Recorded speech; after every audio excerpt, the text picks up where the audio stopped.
ഇത് ഗൈസ് മഴയായപ്പോൾ നമ്മുടെ പാടങ്ങളും എല്ലാം വെള്ളം കൊണ്ട് നിറഞ്ഞു കേട്ടോ. ഇതേ അങ്ങ് ദൂരെ കുറച്ച് പേര് ഇന്ന് വല വീശുന്ന കാണാം. കാരണം ഇവിടെയൊക്കെ വൈകുന്നേരങ്ങളിൽ വന്നു കഴിഞ്ഞാൽ ഓരോരുത്തർ ഫ്രോകാസ്റ്റ് ചെയ്യുന്ന കാണാം കേട്ടോ. ഞാൻ കഴിഞ്ഞ ദിവസം വന്നപ്പോൾ ചേറുമീനെ പിടിച്ചോണ്ട് പോകുന്നുണ്ട്. ഒരു റോഡും റെയിലും വെച്ച് ഫ്രോകാസ്റ്റ് ചെയ്തിട്ട് ഒരു ചേറുമീനെ പിടിച്ചോട്ട് പോകുന്നുണ്ട് കേട്ടോ. എവിടാന്നും അറിയത്തില്ല, ഇതുവഴി ഇങ്ങനെ നടന്നു പോകുന്നുണ്ട്. ഹലോ ഗൈസ്, പുതിയൊരു വീഡിയോയിലേക്ക് എല്ലാവർക്കും സ്വാഗതം. ഞാൻ ഇന്ന് വന്നിരിക്കുന്നത് നമ്മുടെ അടുത്തുള്ളൊരു അടിപൊളി ഒരു സ്പോട്ടിലാട്ടോ. ഇതുണ്ടോ, അപ്പുറം ഇപ്പുറം കണ്ടമാണ്. അപ്പുറത്ത് അച്ചൻകോവിലാറ് ഒഴുകുന്നുണ്ട്. വേനലൊക്കെ കഴിഞ്ഞ് മഴ പെയ്തു തുടങ്ങിയപ്പോൾ 2-3 ദിവസം കൊണ്ട് അത്യാവശ്യം നല്ല വെള്ളമായി കേട്ടോ. ആദ്യമായിട്ട് ഞാൻ നമ്മുടെ അടുത്തുള്ളൊരു അടിപൊളി ഒരു സ്പോട്ടിലാണ് വന്നിരിക്കുന്നത്. ഇപ്പോൾ സായാഹ്നമൊക്കെ വന്ന് ആസ്വദിക്കാൻ പറ്റുന്ന ഒരു അടിപൊളി സ്പോട്ടാട്ടോ. അപ്പം അടിപൊളി സ്പോട്ടെന്ന് പറഞ്ഞാൽ ഒരു രക്ഷയില്ലാത്ത സ്പോട്ടാണ്. വൈകിട്ട് ഒരു 5 മണി കഴിഞ്ഞ് ഇവിടെ വന്ന് നിൽക്കുകയാണെങ്കിൽ ഇഷ്ടംപോലെ ആൾക്കാർ കാണും. നല്ല അടിപൊളി വൈബാട്ടോ, ഒരു രക്ഷയില്ല. അതാണ്ടേ നമ്മുടെ വെള്ളത്തിൽ ഒരു മൈന ചത്ത് കിടക്കണം. ഞങ്ങളുടെ നാട്ടിൽ മൈന എന്നാണ് അതിന് പറയുന്നത്. നിങ്ങൾക്ക് എത്രത്തോളം കാണാൻ പറ്റുമെന്ന് അറിയത്തില്ല. അതാണ്ടേ ഞാൻ ഒന്ന് സൂം ചെയ്ത് കാണിക്കാം കേട്ടോ. ചത്ത് കിടക്കുന്നുണ്ടോ? എങ്ങനെ ചത്തെന്ന് അറിയത്തില്ല, വെള്ളത്തിൽ വല്ലതും വീണ് പോയതായിരിക്കാം.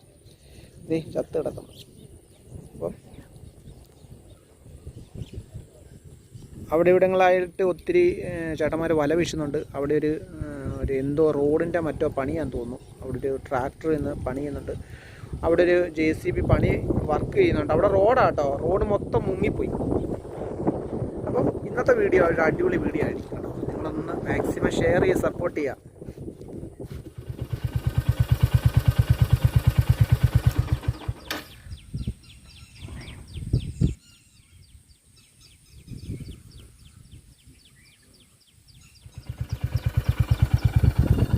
രണ്ടവന്മാർ ഞാനിവിടെ വന്നപ്പോൾ എൻ്റെ ചുറ്റും ഇങ്ങനെ കൂടിയിട്ടുണ്ട് കേട്ടോ.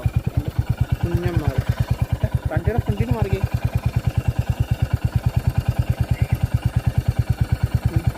ഒരാൾ.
അങ്ങനെ ഓരോരുത്തർ വല വീശുന്ന കുറച്ച് നേരമൊക്കെ അവിടെ ഇരുന്ന് കണ്ടുകൊണ്ടിരുന്നു കേട്ടോ.